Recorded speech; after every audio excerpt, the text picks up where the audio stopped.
So I told you we were going to have a crap ton of new release videos coming up soon, and with this one, I decided since I had already tried it at Sephora the day that it was released, and then again like for the next 2 weeks, and then I got a decant in. They sent it to me with my Initio Narcotic Delight, and so I decided that I would just do a full review after doing some wear. So that's what we're doing today. We're going to be doing our full review of Kilian's Born to Be Unforgettable. So without further ado, let's get it.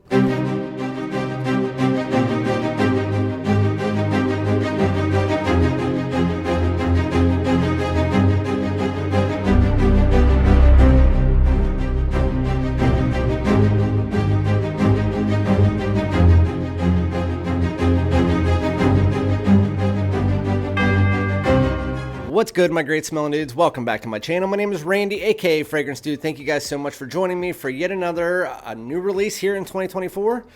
This time a niche release, which unfortunately the prices for designers have went so skyrocketed that now you can find a Kilian for like $80 less than the YSL new release, which is crazy because I just did a review for the new YSL Elixir. It's $180 plus tax at Macy's for 2 ounces, and for the 3.4 ounces of this, it's $120. So how crazy is that? But before we get into it, make sure that if you're not, that you subscribe if you like my content. Everybody hit that like, put your brother on the algorithm, and then also comment below. Let me know if you've tried this, what you think, if you're interested in it. And we're going to be talking about a full review of Kilian's Born to Be Unforgettable.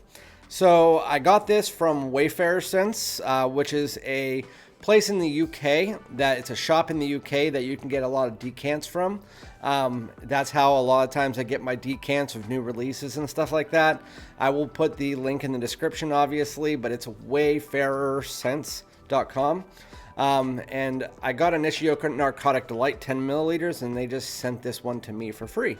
With that said, that was really cool of them. I'm going to give you the full note breakdown for Born to Be Unforgettable so that you guys can follow along with me. The top notes are lime and cola.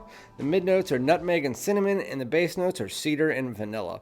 And to be honest with you, a lot of times when they give you only like 3 or 6 notes, some fragrances, that's all you really need to know, and this is one of those. You really don't need to know much more than those notes in the breakdown, because when you first spray this on, it legit is like a lime Pepsi, lime Coke. That's what it smells like. It comes across, you get that cola vibe, you get that fizziness, that kind of like bubbliness that you get from pop, and then, or soda, depending on where you live in the country. And then it's kind of like lime dominant. And I really like lime. I really like cola scents. And so put those two together, and that's what you have. You have a lime cola. It's much more citrusy than cola, though. So if you like lime, then you'll definitely like the opening of this. The one thing is, though, is that after about 20 to 30 minutes, this kind of cola vibe starts to dissipate. The fizziness starts to dissipate.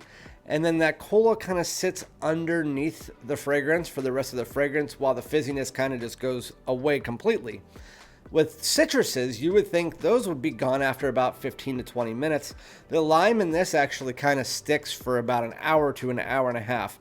It's really good. I really love the lime in this. The thing is that the opening like hour to hour and a half, this is a unisex fragrance at its core, but it's unisex leaning feminine. As you get further into the dry down, that's where it kind of gets more unisex to unisex leaning masculine, maybe, because as you get about 45 minutes into the fragrance, as that cola starts to dissipate, you get a little bit of this spices coming in. Even though there's nutmeg in it, the nutmeg isn't too prevalent. You do get some cinnamon. The cinnamon is there. It kind of comes off like almost like a spicy cinnamon woods. And then you have a little bit of this kind of like slightly musky base underneath it. But at that point in time, it's just the cedar and cinnamon mixing together with a little bit of lime squeezed on top. That's really how it feels, with that Coke just riding like 5% of the fragrance. At that point in time, the fragrance, so the opening to me is like, I don't know, like an 8.5, and for women, probably like a 9. I liked it on my wife. I think it smells great on my wife. For me, I think it smells good. This is going to be one that's going to be weird, though. It's like a transitional season fragrance. I don't know if I would wear it in the high heat, and I don't know if I would wear it in like the cold days. It's kind of like in the middle. I would say like 35 or 40 to 75 degrees is good because it has the citrus in there, but it also has a little bit of spice and depth. So yeah, it's very interesting. But once that lime goes away, the fragrance is kind of just average. It turns into, you get a little bit of vanilla creeping through, and it has a little bit of that cinnamon woodiness. Like I said, the coke kind of just pulls up a bit, but again, no fizziness. It's just like a kind of cola vibe. And then really it's just spices, woods, and a slight bit of vanilla. I wish the vanilla came in more, but it really doesn't. It's just a little bit of that woods come in. And at that time, after about an hour and a half, the fragrance is sitting a little bit closer to your skin. In the opening hour to an hour and a half while that lime is there, it's above average. Nothing crazy, 3 to 4 foot sillage. But as you get to like an hour and a half, it starts to creep closer to your skin. It's about a 7-hour fragrance, so it's not anything bad. It just is more of an intimate scent after, like a parfum almost, after like a hour and a half. So overall, I would say I probably won't pick up this fragrance. I will have to see. I might pick it up for my wife or something, but it's not doing anything. If that coke stayed and the lime stayed even longer, because the lime stayed long for a citrus tone. But with that said, it doesn't do anything crazy, and it still smells good. And if you like cola and citrusy scents, you will like that opening. But it's, again, the dry down is kind of just like a spicy woods, but it doesn't really mesh too well. It's just kind of like an average basic scent at that point in time. It's like almost like it doesn't know what it's doing. With that said, the fragrance isn't bad. Overall, I would give it like a 7.5 or an 8. Again, that opening, if that stuck, it would be more like an 8.5 or so. Really, really nice opening. But it unfortunately doesn't. As far, again, as the performance, about 7 hours was about what I got. Nothing crazy, above average with a 3 to 4 foot sillage for the first hour and a half. And then it kind of just dries down off your skin, more intimate, and pretty much no sillage, maybe personal bubble for another half hour. And then for the remaining 4 or 5 hours, it's kind of just like a 1 foot, few inch scent off your skin. Yeah, Kilian's Born to Be Unforgettable.